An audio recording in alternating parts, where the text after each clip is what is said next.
Stop recording. Okay, so I'm not sure how this video is really going to turn out. I mean, this is just I didn't take time to really set up all my higher end recording gear. 'Cause honestly, right now, I don't know, just running into some issues with my setup, and I don't know, always trying to find everything I need to set everything up the way I need to. It's just becoming more and more of a hassle, and I need to find an easy solution to do a better higher end recording. So, but this should sound at least somewhat decent. I mean, it's through the iPad mics and stuff like that. So it should be better than just my iPhone. So today is going to be a video on one of the most important things, or one of probably most things you most wanting to learn, which is the major chords. Of course, these are used in every song you can think of. Whenever you're starting to learn, you learn the C major, G major, D major, and then of course so on. Let's see, of course A major being just a couple frets actually.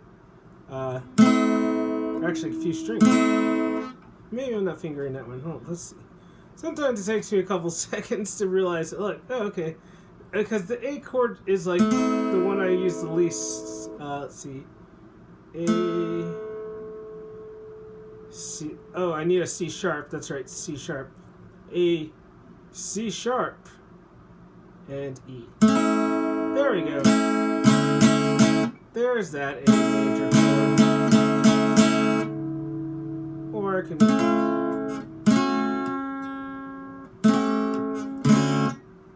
I guess there's a number of ways you can do some of these chords, but I'm going to be showing the traditional ways of doing these chords. And of course, an A minor and the E minor. So, of course, major chords. If you doing anything with music, of course. Major is happy.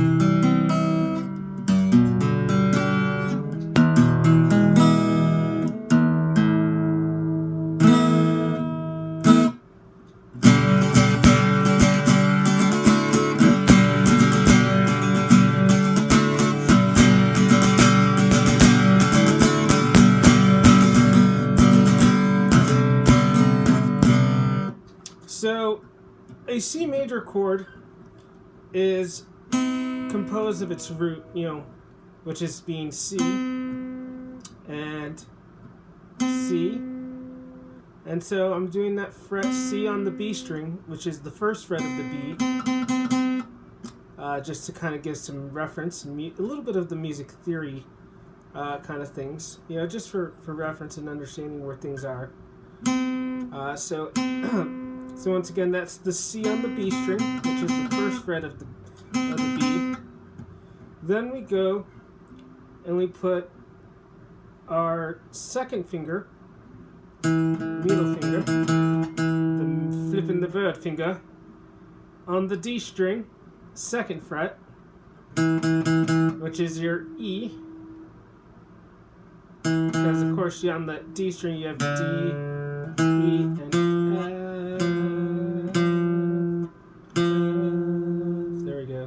match the note. So, and then of course on the E string, on the A string, once again is a C, and you play this chord from the A string down. You can mainly just strum these 4 strings. If you want, sometimes if you want a little bit different sound, it sounds a little different from when you just strike these 4 strings. So as opposed to letting all 5 strings ring or 6 strings. And that's kind of the same thing with the E major.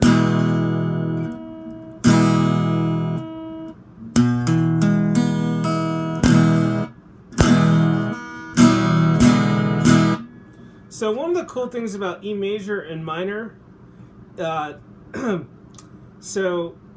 all you got to do to make it minor is to lift one finger from the string. So E major is composed of the first fret on the D string, which is, of course, E flat, or or D sharp, however you want to look at it. And then on the or sorry, no, why did I say that? It's G. Sorry, that's a G string, and that's A flat. A flat. So A flat, and then we have the E on the D string, and then the B on the A string. And you can play it like this. So for this, I'm playing, of course, I'm using a pick. I'm striking a few of the strings. But if you want to get more intense, or if you want to have it sound a little fuller, you can strike from the low E. See, it sounds deeper. As opposed to.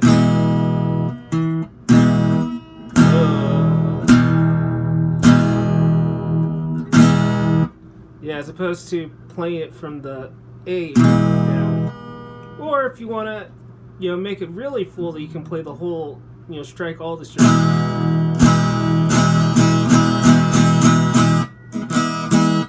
If you're really trying to get a twangy, you're trying to get more of a twangy sound, you definitely want to strike all.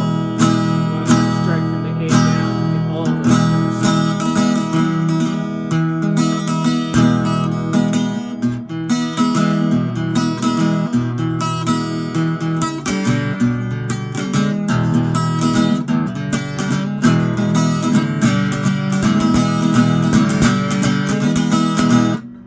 Okay, so G major.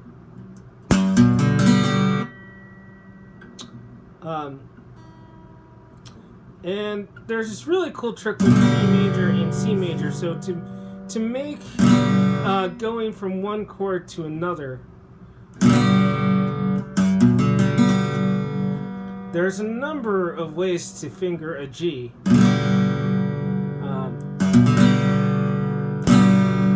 So a lot of times, traditionally, you have your pinky and your ring finger at the the B and the E string, and then you have your index finger at the A string, the second fret, and then the E string, third fret, and that would form pretty much your classical G major chord.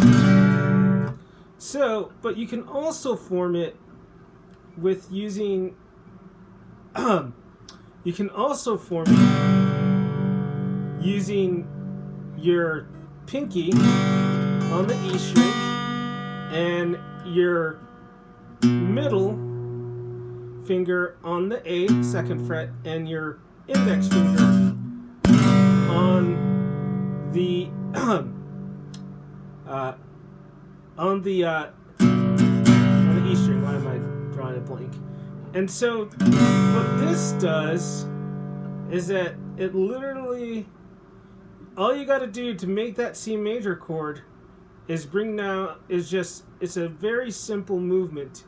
It makes that movement easier. You're literally just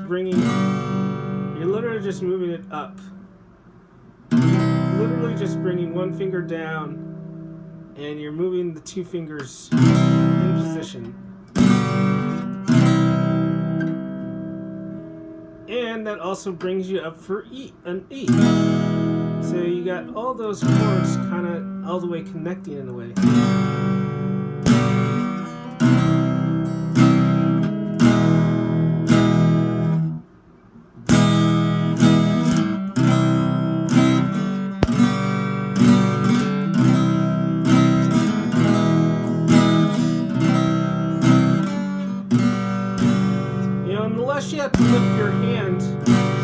better.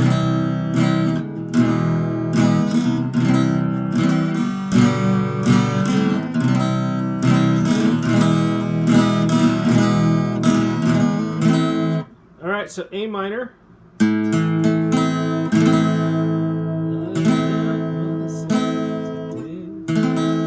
Yeah, of course, that's from root.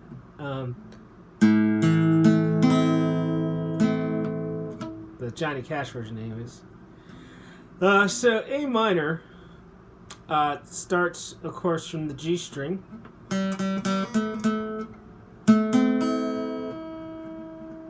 Or sorry, it's played from, you generally play it from the G string down, but A on this second fret, G. So middle finger on the G second fret. Or sorry, I'm saying that wrong. Sorry. It's D second fret, G second fret, ring finger. So D middle finger, second fret, A, G second fret, ring finger, and C on the B string, first fret.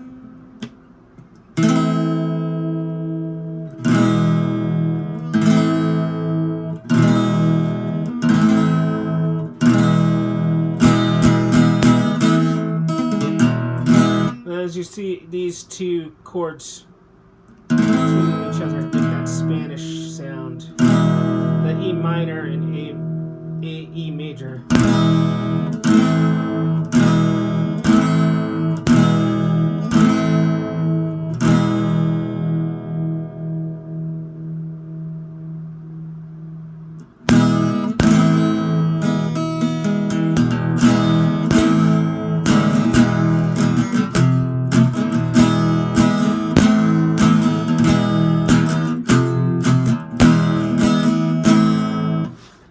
So now the cool thing about the E major shape and the A minor shape is you can move these shapes really easily up and down the neck.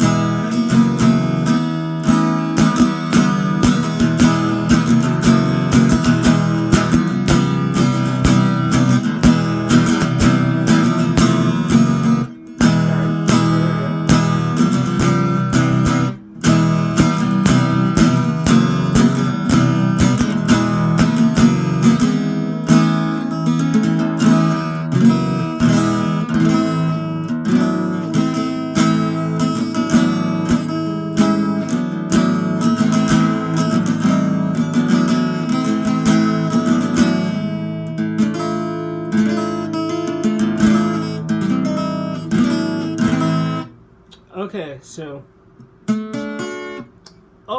D major. So the shape for D major, think of it as an arrow, and you're completing this arrow with between your index finger, your middle finger, index finger, ring finger, middle finger.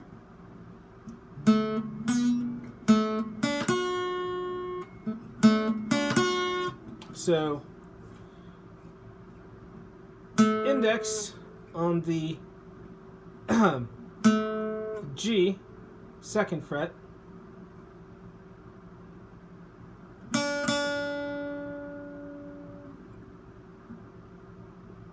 ring finger on the B string at the third fret, because that's the D, and then middle finger on the B at the E at the second fret.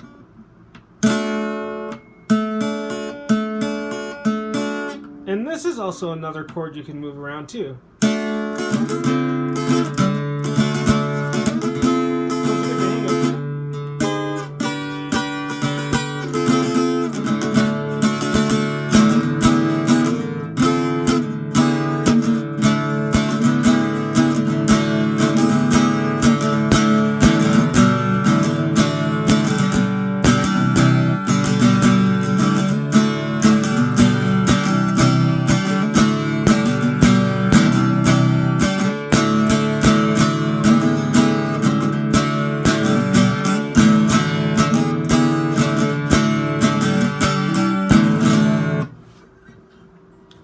Alright, so once again, it's C major, C major, A major, A major, A minor. Oh, I forgot to do the A major. Okay, so A major is really simple. All it is, it's two frets, the A on the G, which is 2nd fret, and that's done with the middle finger, and then with your ring finger on the B 2nd fret, which is C sharp, and then E.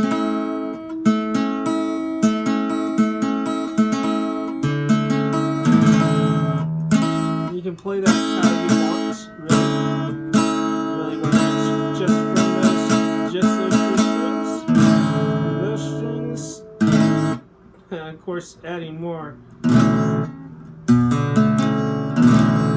You can add a little more if you want. Of course that changes the chord significantly. That's an F sharp right there. That's I'm throwing in there. Playing from the E down. I like this chord actually. This is a pretty cool chord.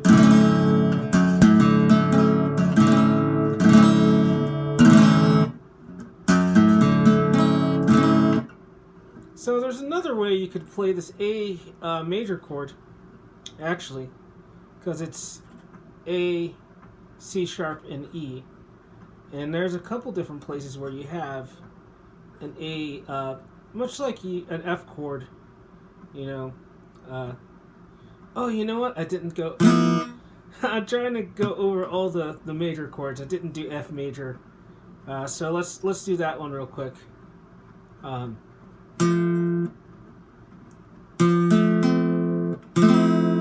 So F, which is F on the D string, F, A on the G string, and C.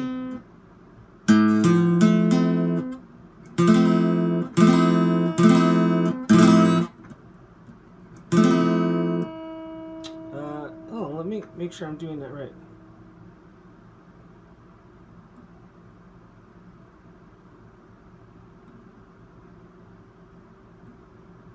F, G, A. Yeah, F, A, C. Yep. I don't know. For some reason it's sounding a little... Well, I guess it sounds pretty happy.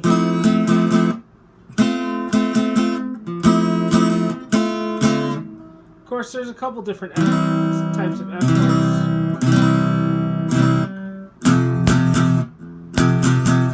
There's this F chord that I'm playing up here, which is the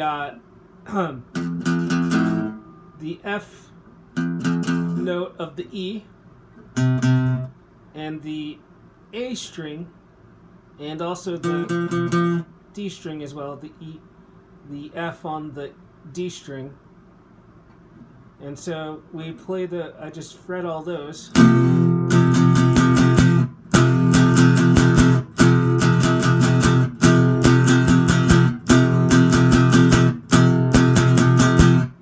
It's a really fun way to play an F chord.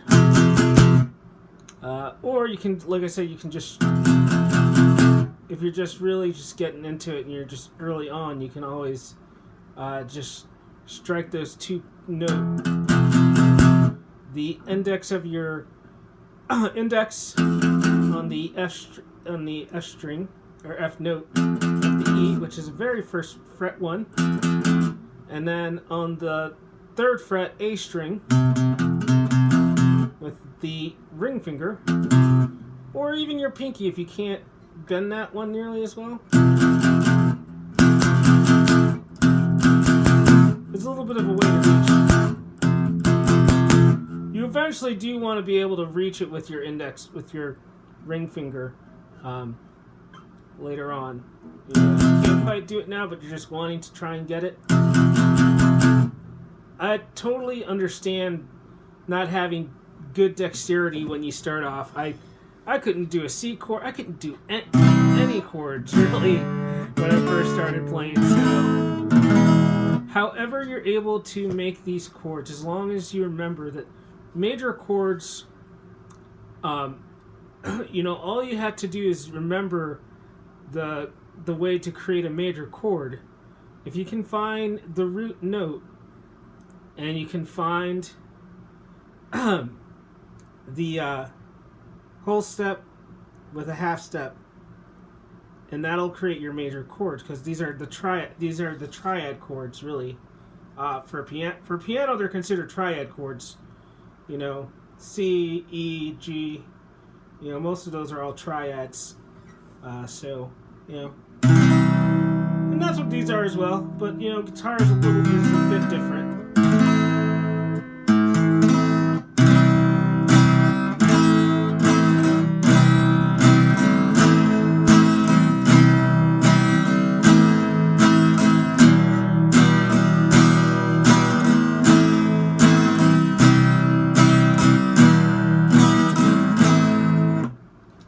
And that's the one beautiful thing about when you figure out a few chords that go together. You can do a number of combinations, just kind of make up your own things or play whatever makes you feel good.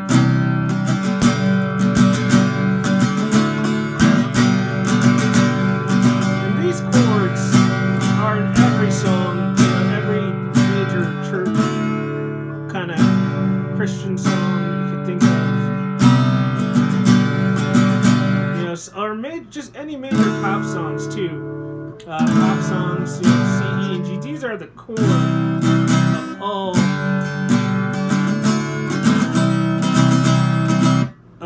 There's so many songs that are built on these chords, C, E, and G.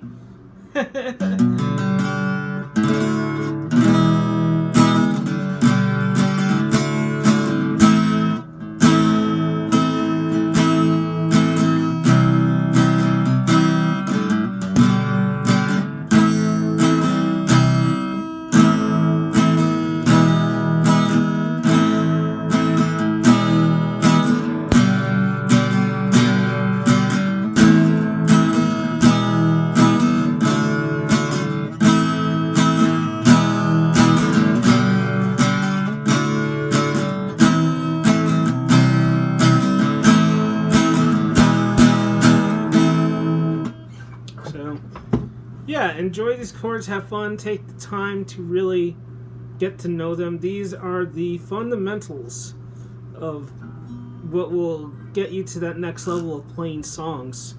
Because once you understand these chords, then you can look up, YouTube videos of people, telling you, oh, this song, you play the C chord, you play the D, it's this progression, and then then it gives you more ideas of how to understand, to figure out chords even on your own.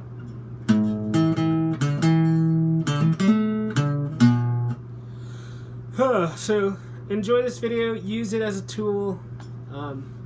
Hopefully it was as helpful as I could possibly make it, as far as non-visually.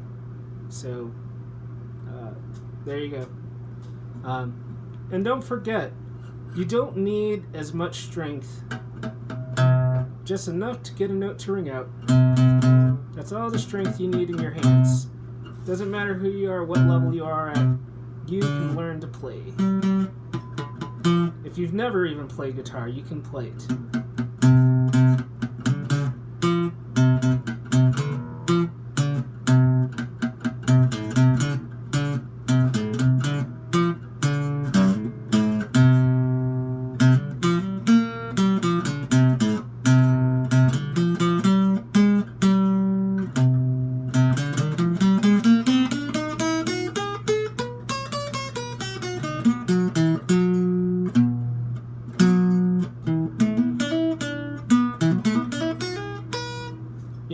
Because everybody starts off as a beginner.